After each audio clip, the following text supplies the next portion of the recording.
who become enormously wealthy off their insider trading, off their knowledge, off their lobbying, off their broken promises, off of all their activity. And we've got these two who've been in TV ads promoting carbon taxes that would literally shut down more than half the power in this country. And Gingrich, when he got caught doing that, said he'd never supported it. This is how dumb he thinks you are. So Gingrich fires back and says, hey, they're an early Christmas gift. See, he's a ringer, folks. He was sent in to pose as a libertarian constitutionalist, but his actions, his fruits, show the opposite. Here's Newt Gingrich bragging on national TV just a few days after 9/11 about how he had gotten Homeland Security set up in the CFR Hart-Rudman Commission months before 9/11. And that's true. Bill Clinton called for Northcom and Homeland Security in the early 90s. What was it, 1994? This has always been a strategic plan. So here's Gingrich, the consummate insider. I think that you've got, first of all, I think you've got to give more resources to the intelligence community. I think you've got to repeal some of the rules that were imposed during the Clinton administration that, for example, blocked you from dealing with people who might have a human rights problem. By definition, if you're trying to penetrate terrorist cells, you're going to have to deal with people that wouldn't fit necessarily the ACLU standard. I also think that we probably need much better coordination, not just between the FBI and the CIA, but we have U.S. Department of Agriculture people at every entry port. We have Immigration Service people checking your passport. We have Customs people. We have Border Patrol. Their computers don't talk to each other. And we have a substantial problem. We recommended in a commission I served on, the Hart-Rudman Commission, creating a Homeland Security Agency and bringing Coast Guard and Border Patrol and Customs and Immigration into one place where they would actually have a central role and a central mission led by FEMA, because we warned that this incident, as terrible as it is smaller than the incidents that we warned about back in March, which we think in the next 10 or 15 years could include chemical and biological. All right, so FEMA is to absorb the federal government and unify the crime.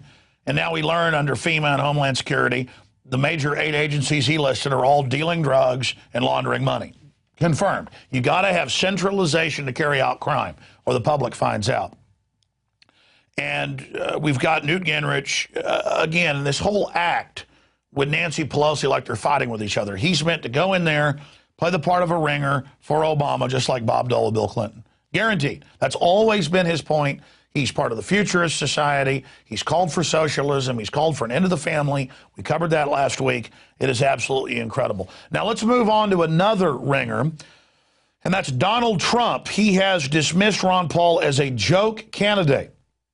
This is a guy, Mr. Casino, Mr. gives twice as much money to the Democrats, not a Republican, not a conservative, eminent domain, take all ladies' property.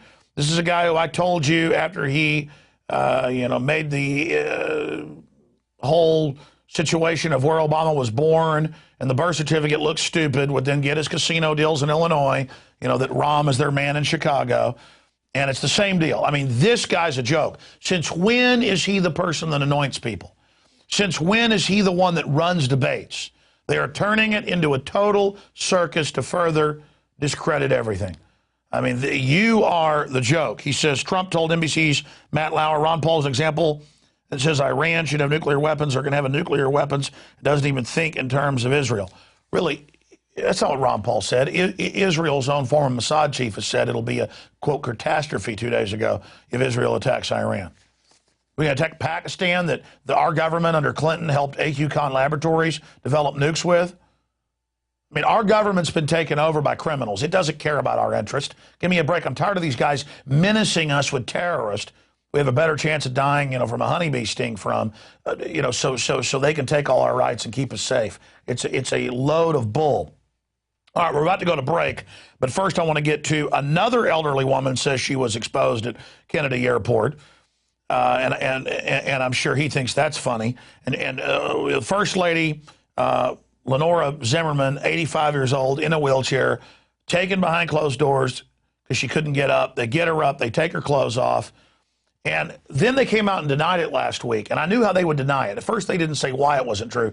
They've come out today in the news, and they've said that it's a procedure, not a strip search. Okay, so I guess sticking your hand in a blender now becomes a procedure. So they do this. It's on record. Remember, they said they were going to stop strip searching kids last year. They still do it. They're a pack of criminal liars. They're out of control. They violate the Constitution every day when they do what they do. So, and now a third elderly person has come out and said that the TSA made them strip search in the little room. See, first it's take your shoes off, then your belt, then answer questions, then go in a radiation machine, then have your genitals grabbed, then, you know, on the outside, then the inside. Now it's go in the rape room. But they're saying it's okay. It's not strip search because we say it's not. Taking your clothes off, it's like Bill Clinton saying it depends on what the definition of is. It's all lawyer games. Third elderly South Florida woman says TSA made them strip. I mean, they're on record they do this. I mean, I remember last year when I said they were going in people's pants, the TSA denied it, and then all the videos came out showing it.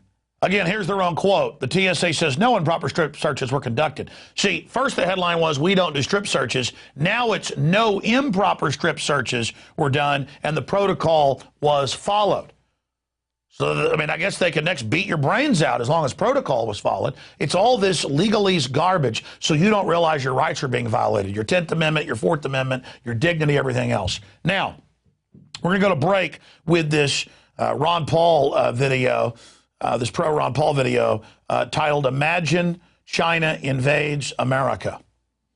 And this video basically breaks down the outlandish scenarios that are unfolding in this country. We'll be right back after break. It's InfoWars Nightly News.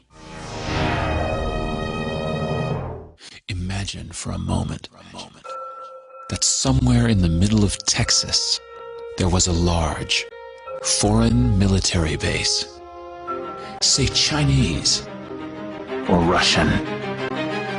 Imagine that thousands of armed foreign troops were constantly patrolling American streets in military vehicles. Imagine they were here under the auspices of keeping us safe, or promoting democracy, or protecting their strategic interests. Imagine that they operated outside of U.S. law and that the Constitution did not apply to them.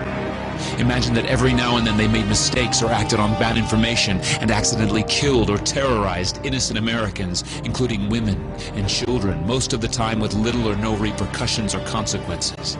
Imagine that they set up checkpoints on our soil and routinely searched and ransacked entire neighborhoods of homes.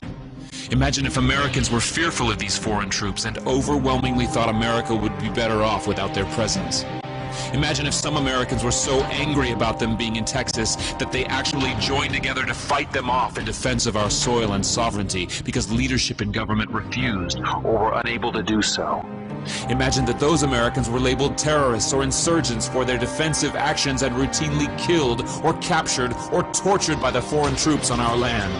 Imagine that the occupiers' attitude was that if they just killed enough Americans, the resistance would stop. But instead, for every American killed, 10 more would take up arms against them, resulting in perpetual bloodshed. Imagine if most of the citizens of the foreign land also wanted these troops to return home. Imagine if they elected a leader who promised to bring them home and put an end to this horror. Imagine if that leader changed his mind once he took office. The reality is that our military presence on foreign soil is as offensive to the people that live there as armed Chinese troops would be if they were stationed in Texas. Shutting down military bases and ceasing to deal with other nations with threats and violence is not isolationism. It is the opposite. Opening ourselves up to friendship, honest trade, and diplomacy is the foreign policy of peace and prosperity. It is the only foreign policy that will not bankrupt us in the short order, as our current actions most definitely will. I share the disappointment of the American people in the foreign policy rhetoric coming from the administration.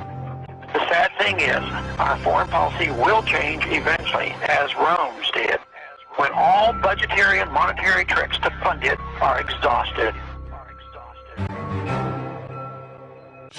If you believe in this information and want to support its viral spread, go to the InfoWars store at InfoWars.com. We've got the new G.I. Joe InfoWars t-shirts. We've got the incredible Pro Pure gravity-fed filters available at InfoWars.com in the store. We've got a new DVD, Scientists Under Attack, the Don't Tread on Me flag. We've got all sorts of different bumper stickers to help spread the rebellion virally. It's all there. Wristbands, citizen rule books in every order. Order online at INFOWARS.com today. The water filters, the canteens. It's all there. INFOWARS.com.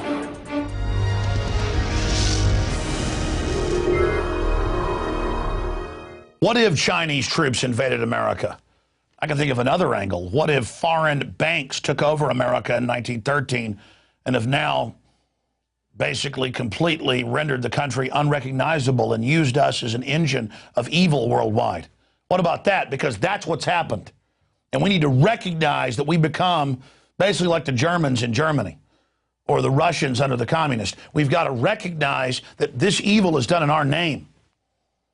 We've got to get the public focused in on real issues. That's why I didn't sit on my laurels with INFOWARS.com or PRISONPLANET.com. I didn't sit on my laurels with the syndicated radio show and all the films I've made. Because we're having an effect in reaching millions a day, we started INFOWARS Nightly News.